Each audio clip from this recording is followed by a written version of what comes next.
Assalamualaikum warahmatullahi wabarakatuh. Selamat pagi anak-anak semua. Di sini Ibu akan membawa mata pelajaran e-bisnis. Ibu akan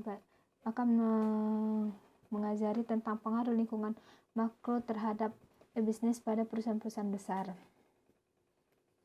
Nah, analisis lingkungan ini terbagi menjadi dua, yaitu internal dan eksternal.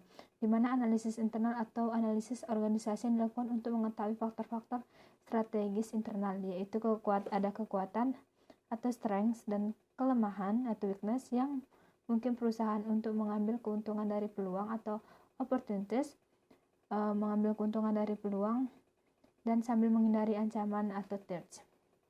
Nah, analisis lingkungan internal mencangkup pendekatan berbasis sumber daya untuk analisis organisasi, sumber daya kapabilitas dan kompetensi, dan menggunakan sumber daya untuk mencapai keunggulan kompetitif.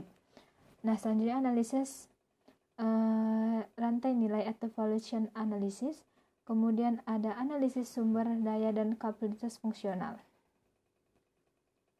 Nah, selanjutnya sebagai perusahaan memiliki keunggulan internal perusahaan yang dapat meningkatkan nilai perusahaannya itu sebagai berikut, yaitu ada kekuatan atau strength, di mana situasi kerja yang santai, produktivitas karyawannya tinggi, memiliki para program-program terbaik.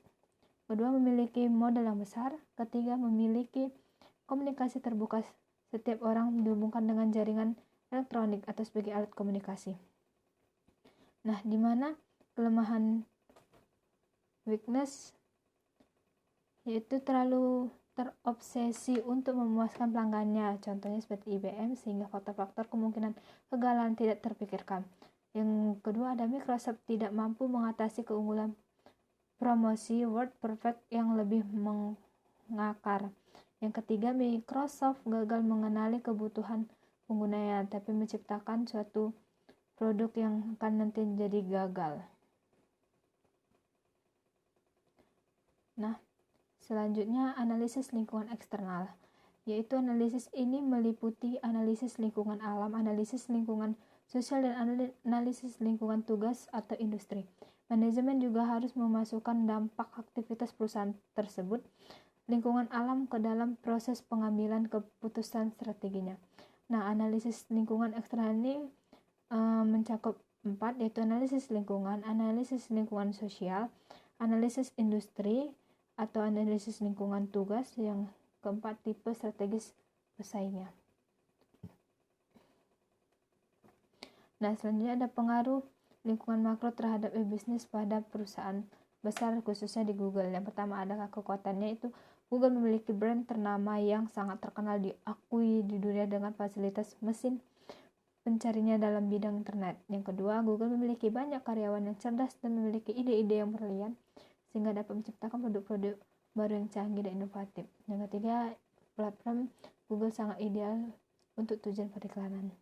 Nah, di sini juga ada kelemahannya, yaitu tentang pengadaan layanan-layanan tersebut membutuhkan banyak uang, di mana tenaga kerja juga sangat dipengaruhi dalam menjalankannya. Nah, terus itu sangat mudah bagi pesaing untuk mengambil keputusan yang lebih tepat dan cepat, membuat posisi besar pada Google tersebut. Nah, adanya peluang atau opportunity, yaitu di Cina, sebuah pasar internet yang sangat besar, 16,6% dari pasar miliki oleh Google. Jika Google bisa menangani baik perangkat keras dan perangkat lunak dari sisi perangkat Android seperti Apple, iOS, dan iPhone, Google akan meraup keuntungan yang jauh lebih besar. Nah, selanjutnya Google Plus menempatkan Google di pasar media sosial yang berkembang pesat, sehingga kemungkinan perusahaan untuk menciptakan pendapatan akan iklan lebih mudah. Nah, itu ada ancaman juga pada Google ya. Sementara Google masih di mesin pencari utama di sebagian besar dunia, Bing dan pesaing lainnya mulai menduplikasi kesuksesan Google. Selanjutnya, jika dalam beberapa skenario Google kehilangan kemampuan mereka untuk menjangkau pelanggan dengan iklan-iklan, mereka mungkin harus mengenakan biaya untuk layanan mereka, yang pada akhirnya akan mendorong pelanggan pergi. Nah, dari pelajaran yang Ibu sampaikan di sini dapat Ibu simpulkan, yaitu yang pertama ada pengaruh lingkungan mikro terhadap perusahaan Microsoft, yaitu yang pertama menggunakan sumber daya untuk mencapai keuntungan kompetitif, yang kedua analisis lingkungan sosial atau social environment. Selanjutnya pengaruh lingkungan mikro terhadap perusahaan Google, yaitu Google memiliki brand nama yang sangat terkenal diakui di dunia dengan fasilitas mesin pencarinya dalam bidang internal, dan pengguna internet lebih banyak menggunakan Google sebagai search engine favorit mereka, dan Google merupakan saingan dengan beberapa perusahaan kuat dan terbuka di dunia seperti Microsoft dan Apple.